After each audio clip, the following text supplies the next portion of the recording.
এই ধরনের ওয়ার্ডগুলো শেষ হয় একটি এল দিয়ে, এন্ডিং উইথ ওয়ান এল, একটিমাত্র এল থাকে, এল দিয়ে শেষ হয় এবং তার আগে একটি ভাওয়েল থাকে। বিফোর এল ওয়ান ভাওয়েল, এবং দেখো সেই ভাওয়েলের আগেও অর্থাৎ বিফোর দ্যাট ভাওয়েল আরও একটি ভাওয়েল আসে, ওয়ান মোর ভাওয়েল। কী ব্যাপারটা ঘটলো? এই শব্দ এল দিয়ে শেষ হয়েছে, এলের আগে আরেকটি ভাওয়েল আছে আই, এবং আইয়ের আগে আরও একটি ভাওয়েল আছে এ। তাহলে একটু আলাদা হলো, আগের যে ভিডিওটাতে আমরা দেখেছিলাম যেখানে হিল দিয়ে কথা বলেছিলাম সেখানে এলের আগে একটি মাত্র ভাওয়েল ছিল, এক্ষেত্রে এলের আগে দুটি ভাওয়েল আছে, একটি আই এবং একটি এ।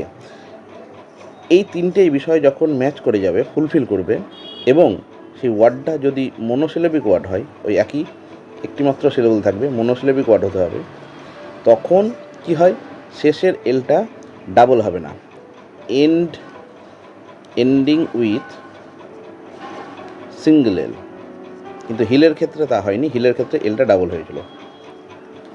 দেখো এফ এ আই এল কী হলো, শেষে এল আছে, এলের আগে দুটো ভাওয়েল আছে, সেই জন্য লাস্টের যে এলটা সেটা সিঙ্গেল হলো, ডাবল হলো না। একই রকমভাবে আমরা আরও এক্সাম্পল নিতে পারি, ফিল, একটা এল থাকলো, কিন্তু আমরা যদি আগের যে ভিডিওটা আলোচনা করেছিলাম সেটা অনুযায়ী এই বানানটা কী হওয়া উচিত ছিল, এফ এ আই এল, এবং শেষের এলটা ডাবল হয়ে যাওয়া উচিত, কিন্তু এখানে সেটা হলো না। কেন হলো না? কারণ আগে একটি ভাওয়েল নেই, দুটি ভাওয়েল আছে, দুটি ভাওয়েল থাকলে শেষের এলটা সিঙ্গেল থাকবে।